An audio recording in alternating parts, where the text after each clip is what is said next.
So there are a lot of questions that we as a Jaguars community are asking. One of them being, will the Jaguars franchise tag Cam Robinson? Who will the Jaguars sign in free agency? The number one overall pick, who will the Jaguars draft? We're asking ourselves all of that. But every once in a while, in the back of our minds, we kind of bring up, okay, what's going on with this EVP hire? Because the Jaguars made it be known that they're probably going to be adding an executive vice president of football operations, but when it comes to who that will be and when that will become official is a question mark. And the nice thing about the franchise tag deadline and free agency and the NFL draft is there is a clear date in sight for when those things will happen. But when the Jaguars will hire an executive vice president of football operations, that is not very clear. Now, let's go into a timeline of what we do know about different news that has dropped about the EVP position. On February 1st, Ian Rappaport and Mike Garafolo dropped the news that Rick Spielman did interview with the Jaguars on a high-level front office position. They never said EVP, but high-level front office position. This was a report that came out after Doug Peterson's second interview, but before the Doug Peterson was officially hired as a Jaguars head coach. And according to Mike Garafolo, Spielman really likes Doug Peterson, and had Spielman remain the GM of the Vikings, he would have had Peterson very high on his list. A couple days later, a long 2 days later, the Jaguars finally did hire Doug Peterson as head coach. 2 days after that, Saturday, February 5th, was the introductory press conference for Doug Peterson. And in that interview, that press conference, a question was directly asked towards Shad Khan. And coming straight out of Shad Khan's mouth is that they did put in a request to the NFL for them to be able to hire an executive vice president of football operations. A lot of times you don't hear stuff straight out of Shad Khan's mouth, but he straight up said it to everybody. It's on video. We have it. He said that they have put out a request to do that. And so February 18th was the next time, 13 days later was the next time we got any kind of news about this. And that was just Doug Peterson speaking to the media after he finalized his coaching staff. You know, he said that he did not want to talk on the EVP role because he's not making that hire, but he did say that he wants input on that. So that was a small bit of news. And then today, February 26th, there was an article that came out and Tony Khan was interviewed, and he says that basically they're not rushing to hire an EVP, but the whole process has been collaborative. So that's where we are today.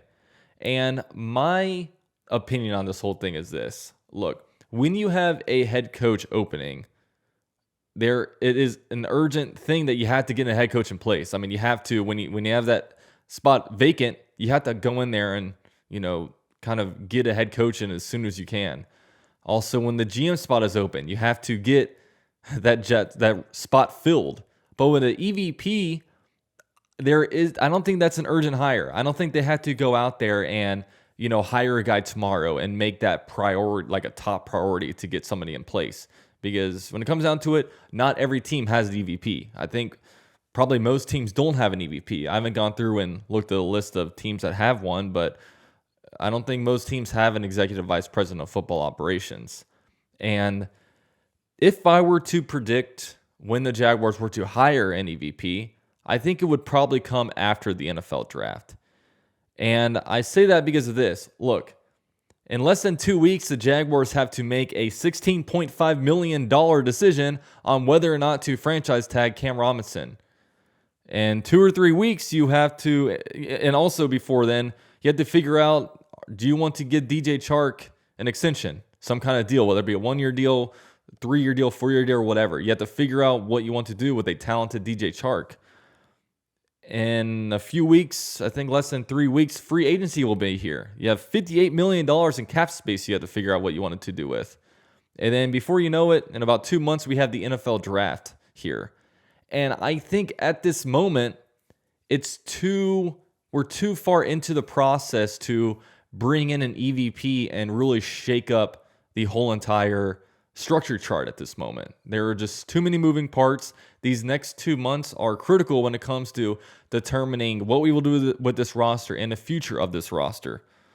So I do not believe that a hire will happen until like May or June when things settle down, and then you can bring a guy in here to basically be above Doug Peterson and Trent Baalke and under Shad Khan to kind of come in here and oversee the organization, figure out what the structure should look like, and kind of go from there and learn the ins and outs of the team, look at the past couple drafts that they've had, evaluate the 2 drafts that Trent Baalke has been a part of, and, just kind of take a look at what Doug Peterson is doing. So, I think it's, like I said, too late in the process right now to all of a sudden just bring in an EVP to shake things up.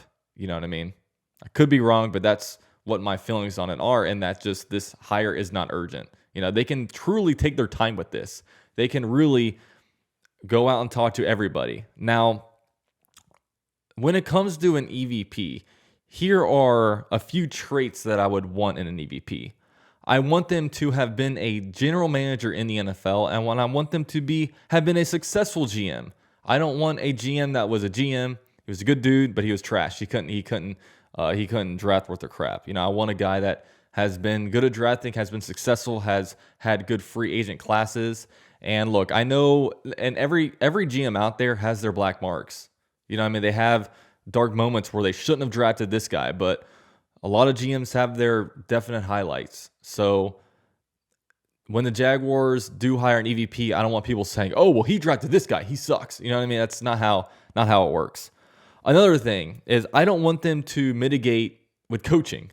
I think that was one downfall of Tom Coughlin, where the guy was always on the practice field.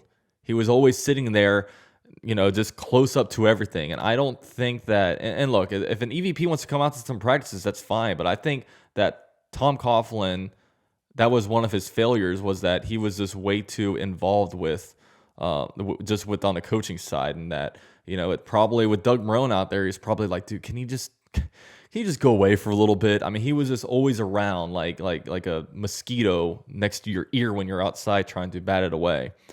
So obviously, I've been to a lot of training camp practices. There's been times where I've seen Dave Caldwell out there, and there's been times where he has been out there. I don't think they need to be out there 100% of the time. I just don't think they need to have their presence felt like that. And one of the key things is they need to be excellent at relationships. You know what I mean? Need to have excellent relationships. And with this, I don't think it's like, oh, we really like this candidate. Because I'll go back a little bit. We all know that Urban Meyer failed as the Jaguars head coach. He was a complete failure. And failures can set you back. But if there's anything positive about failures, is that you can learn from those failures. And I think one thing that the Jaguars failed at with Urban Meyer before hiring him is that they didn't do enough homework when it comes to digging into and figuring out what other people thought about Urban Meyer. And if you were to hire a like with the Urban Meyer thing, I can imagine Shad Khan talk to, hey, Bill Belichick, what do you think about Urban Meyer? Oh, great guy, great coach, knows his football. Oh, Jimmy Johnson, what do you think about Urban Meyer? Oh, yeah, he's great, this and that. Like, you need to go beyond that and talk to assistants, talk to data analysts, talk to equipment managers, guys that were kind of the grunts of organizations that were around him day to day and were inferior to a guy in his position, and talk to them about what this guy is actually like. It's easy when millionaires shake millionaires' hands for them to be respectful to each other. But what about the middle-class people making $55,000 a year?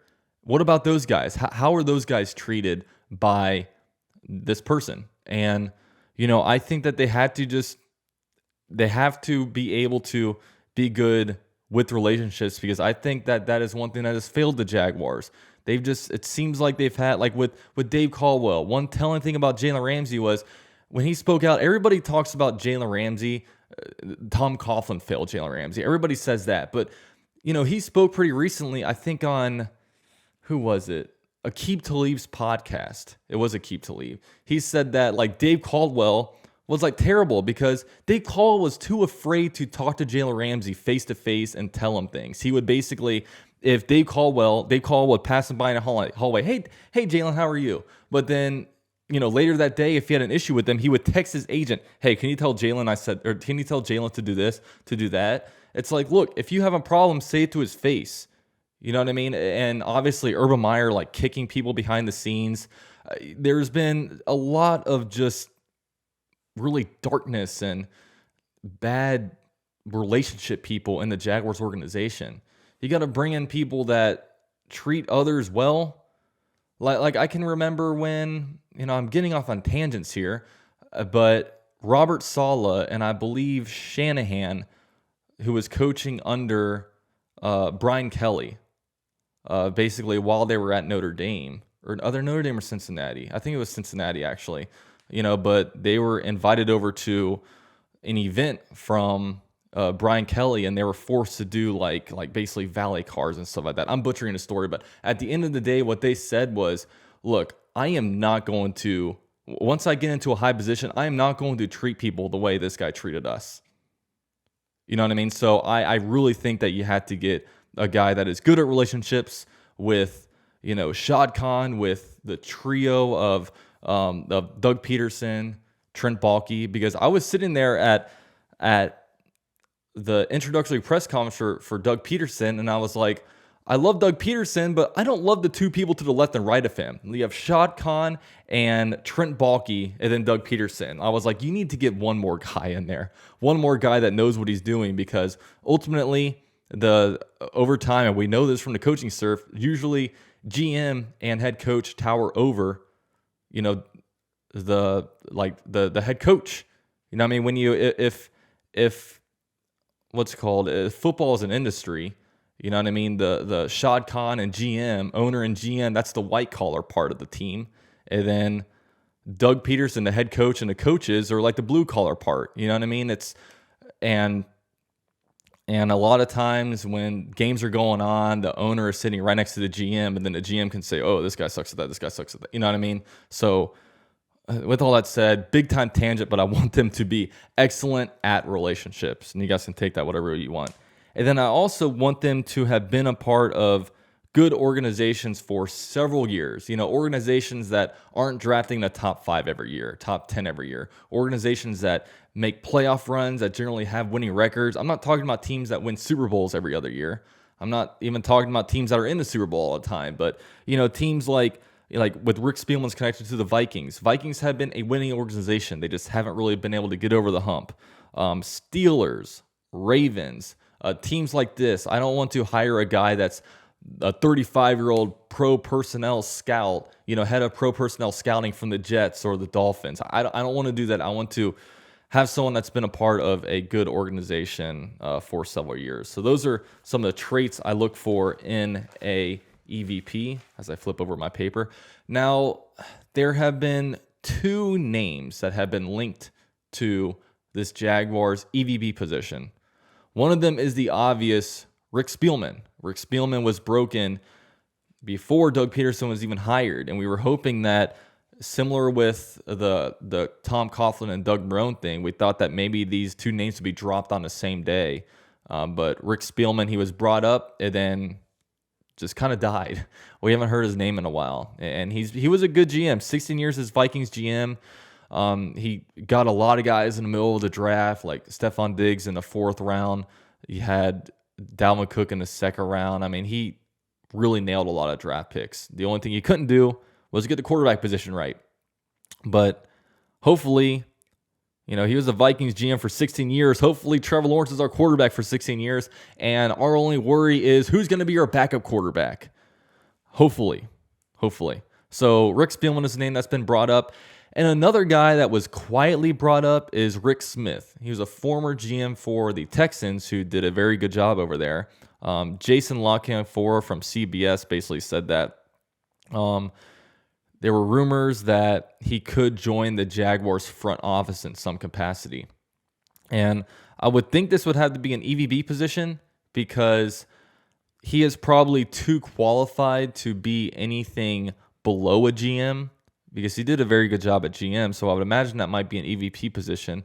But at the same time, maybe it is something under GM because he's been out of football for a while. And quite frankly, he hasn't been able to land a GM job. So maybe you just say, okay, whatever, I'm going to take a job, take a high ranking position under a GM and try to work my way back into it. So these are the two names that have been brought up. We'll see what winds up happening. And like I said, I think it's ultimately going to be Rick Spielman, but I think the news will drop after the NFL draft if this timeline kind of stays true. So we'll see what happens. Let me know what you guys think about this EVP search. Who do you guys want? What do you think about the process? Is Shad Khan fumbling the bag? I wouldn't necessarily say it in this scenario. I've been critical of Shad Khan when I need to, but I think he accidentally got the head coach hire right. So we'll see what happens. All right, guys. Thank you so much for watching this video. Go Jaguars, and I'm out.